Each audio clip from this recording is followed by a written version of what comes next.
I don't know if I told anyone about this, but I was actually a pretty bad student. I was so bad that one time back then, I almost cried because I literally didn't know what was on the exam paper. Like, I didn't know what the heck I was reading. And I was just there on the chair and I was about to freaking cry.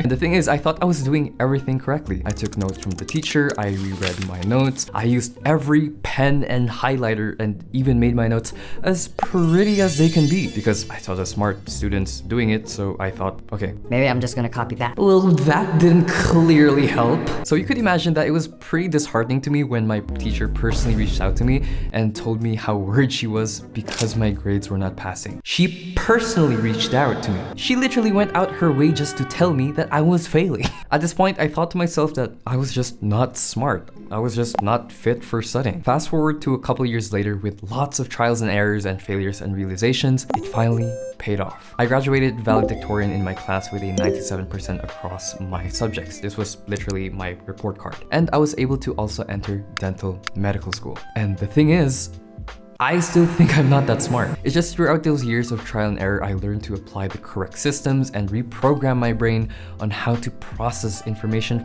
properly and to keep them in my head. And until now, I'm literally among the top percentile in my class. Like, okay, I'm not here to brag, but literally, these are my grades. So, viewers of Kai Notebook channel and new viewers, welcome. While watching this video, I want you guys to at least take note and apply what I'm doing that I'm going to be teaching you in this video, because all the things that I've learned throughout the years, all the trials and errors, I'll be teaching you in literally under 30 minutes. Alright, the first thing is to literally create a work system. And the reason why I'm putting this at tip number 1 is because managing your work first is more important than studying. Wait, but I thought you were going to teach us how to study and now you're teaching us how to do our assignments? Like, what the flip, bro? I'm clicking off this video right now. Now stay with me. Stay with me.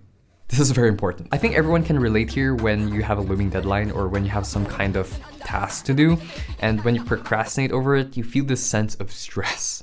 You feel this sense of pressure, and that kind of stress kind of affects your studying in a big way. And this is why I want you to have a work system, because it's literally to get a hold of your tasks and your assignments. So I want you to open Notion on your laptop or your computer, or literally just buy yourself an empty notebook and start tracking your tasks there. Or you could literally just buy a sticky note and start making a to-do list on your sticky note. That works as well. Now, I know how tempting it is to put off assignments, especially when they're not due soon. I used to be like that, where I would just always do my deadlines at the very last day, because that's what you call being a normal human being. And I would always rely on the pressure of the last minute pressure every time to get my stuff done. However, as much as possible, when I try to study nowadays, every time I study, I try to not have any external stressors because I'm more efficient that way. And one of the most potent stressors with school, and I think everyone can agree, is typically deadlines and assignments or work. This is why I highly recommend to at least set a work system first before you start thinking about studying effectively.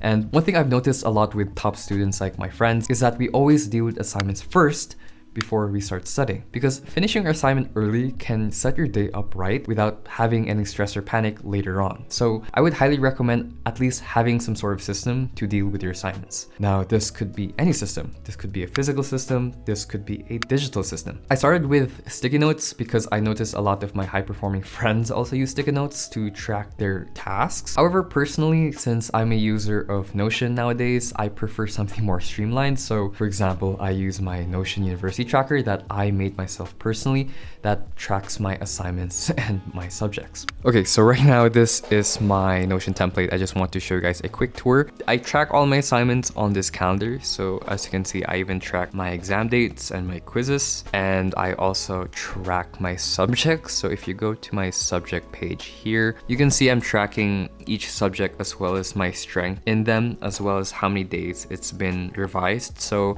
everything is literally right here, so I don't have to worry about any missing assignment or any missing deadline because I can rely on this Notion template. So yeah, basically your system is to organize everything and to literally remind you that you have work to submit at certain days. Now, you might be thinking, since I mentioned that you need to finish your assignments as soon as possible. Oh, okay. Kai told me to finish my assignments early, therefore I'm just gonna rush through them all and I'm just gonna finish them all before I can study. Now, I used to be on the same shoes with you. I would literally just rush my assignments. I would just do them as soon as possible. And the thing about assignments though, especially when you head to university, is while yes, it's good to finish your work early, I noticed I perform so much better when I actually focus and learn from the assignment itself. Like I would actually get higher scores, which made me realize that, oh shit, assignments are also supplemental studies. And then I come to realize that assignments, while we view them as work, is actually something that can actually help accelerate your learning and even help with your scores. For example, I was always given math assignments in math, obviously, in high school, and I would just solve the equations. I would just go through the problems quickly so that I can do whatever I want throughout the day. But then later on, I actually realized that what if I just use that assignment as a review time for my exam? Like I started treating it like a review for an exam, so instead of just solving the problems and finishing it as fast as I can, I literally asked myself, okay, how does this work? How does this equation relate to this problem? And etc. and etc. And I started to really process the assignment slowly and more deliberately. And trust me, it's very easy to fall into the trap of treating assignments like work. I mean, obviously they're sometimes work, but if you could also treat assignments like a supplemental tool as well, like I did, it's a very efficient use of your time, especially in college. You will get to this point in university where a lot of times stuff from the assignment appears in the exam. I remember during my pathology subject that a few questions were literally from an assignment that our professor gave us weeks ago that did not appear in any of her material. And I felt so lucky that I was one of the few students who actually read through the assignment. So of course, I was able to get the question correctly. So try to study your assignments. Now the next step is a study technique that literally cut down my study time in half, and that is to apply the two-step method when studying information. So you know how when you're reading a book from a novel or from a textbook and then you're just done reading the page, and then suddenly it dawned to you that you haven't really learned a single thing or you haven't really remembered? Like, how does that work? So how did I exactly prevent that whenever I read a passage or whenever I study? Here I introduce the two-step method. So the two-step method is a more efficient way to learn information, and this is to essentially apply two different study techniques, which is to blurt and to revise. Basically, when you are studying a lecture or at least a page between certain sections, try to take a pause and try to ask yourself certain questions while looking away from the page. What did I understand? What did I just read? Can I explain it in a much more simpler term? And then explain it in a much more simpler term. The thing about studying is that when you're being fed information, you kind of think you get it, but the moment you try to retrieve the information, you start feeling lost. This is kind of why whenever I read and reread my notes before quizzes, I always thought that I was making progress, but whenever it comes to actually recalling the information, that's when I usually falter. And throughout the years, I come to realize that the biggest part of learning is not just about understanding, but it's also about retrieving the information and regurgitating it on your own words. Now, yes, you may understand whatever you're reading, but if you can't retrieve it from your own brain, it means you haven't really learned the information that well. Now, I have to admit, I don't really tell people this, but it took me a long time to apply this because number one, doing this technique makes it harder for you to learn. Like, it's not comfortable to do. And I wasn't really familiar with the process, so it just felt wrong. But as time went on, as I keep blurting and retrieving information, I noticed that I really get to understand the information a lot more faster in a sense that I don't have to reread it anymore. Sure, it will take a bit longer, but then it's in my head already. I don't have to go back to the material itself. Like, it's there in my head. I understand it. This is why the layman's technique is so effective, to regurgitate things in your own words because you understand it. So here's an actionable step that I can give you right now. Next passage that you read or the next subject that you're going to study, I want you to practice blurting. I want you to space out whatever you're reading in the passage, and I want you to try and look away during those breaks.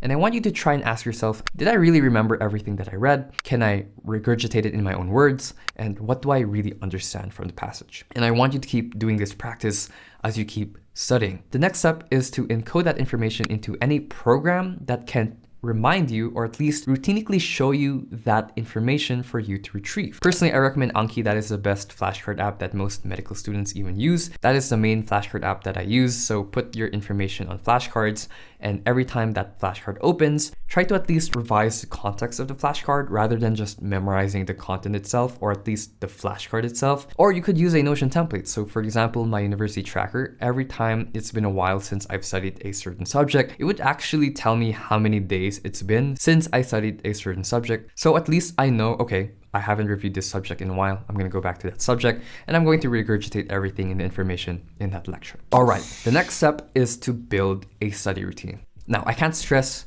how important this is. Don't try to set up the perfect environment. Don't try to study when you feel like it. Don't study when you have motivation to study. Those things don't make a big difference. Just freaking study. Literally the first thing in the morning at around 5 a.m., I would just open my laptop. I would not even wash my face. I would just start reviewing and start studying. Whenever I start the day off with studying, I don't necessarily feel that slump throughout the day because I've started my day with studying. Now, I don't want you to waste time thinking of a perfect routine. So just follow this personal routine and modify it from there. Okay, you could take a screenshot of this or whatever, or you could just save it on your phone. I don't know, do whatever you want with it, send it to your friend or whatever. And I want you to start modifying as time goes on so that you can slowly transition to your perfect morning and night study routine. And the next step I have for you, and this is also a very important tip, is to literally just start writing shit down. And I'm not talking about just copying whatever your professor or teacher is teaching on board, but literally write down the information that isn't seen on your PowerPoint or on your syllabus that your professor or teacher mentioned. There is so many times in my exam or in my quiz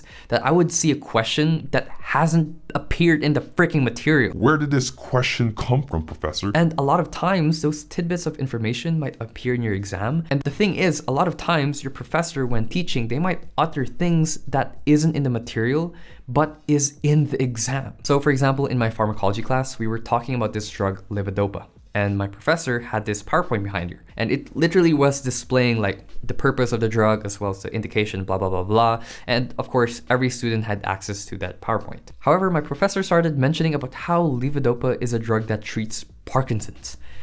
And that was not in the PowerPoint. It was not mentioned anywhere in our study material. So I wrote it down. I wrote it down on my notes, and I saw most of my friends were just kind of looking at the professor, not really doing anything, not really encoding anything. And then literally later on the literal exam itself, the question appeared: what drug is used to treat Parkinson's?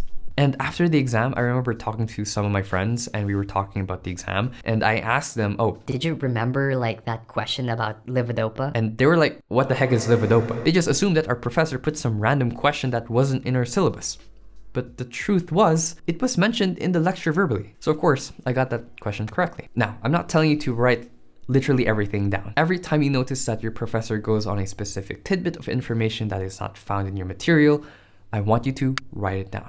And finally, the last tip I have for you is to start enjoying studying. There is no better motivator to help you and help me become more consistent than enjoyment. Now, I don't mean that just because it's unenjoyable, you should just stop studying. I want you to stop waiting for studying to be enjoyable, and I want you to start finding the joy in studying. And that's kind of the biggest takeaway I had when I shifted from my low-performing self to a high-performing student, was that studying is fun. Like, it can be stressful at times, especially because school and pressure and career and everything kind of becomes an obligation. But if you reframe your mind, studying can actually be very fun. And that's what kind of makes me keep going. So I want you to at least try and reframe your mind and at least look for the enjoyment of studying when you do study. Like, that's kind of what I did, and I ended up here. So instead of waiting for happiness to just knock on the door on your study sessions, why not look for it? Now, I'm not gonna babysit you and tell you, oh, just do this and that and you're gonna enjoy studying. No, obviously it's gonna take time, and it's case to case for different students. So every time you study, I want you to at least have a bit of a different framework of your mind. And I do have a lot of videos on my channel that talks about this, because I genuinely think that this is one of the key components you can change that can actually affect your studies in the long term. Anyway, that being said, I hope you guys enjoyed today's video. There are resources down below in the link in the description, so go check them out if you want to check them out. And new viewers of the channel, if you want to improve your studies, I have other videos as well. But yeah, I hope you guys enjoyed today's video. Yes, I am now not holding a microphone because the microphone is up here now. I have a boom mic, so now you don't have to worry about me carrying some bulky ass mic.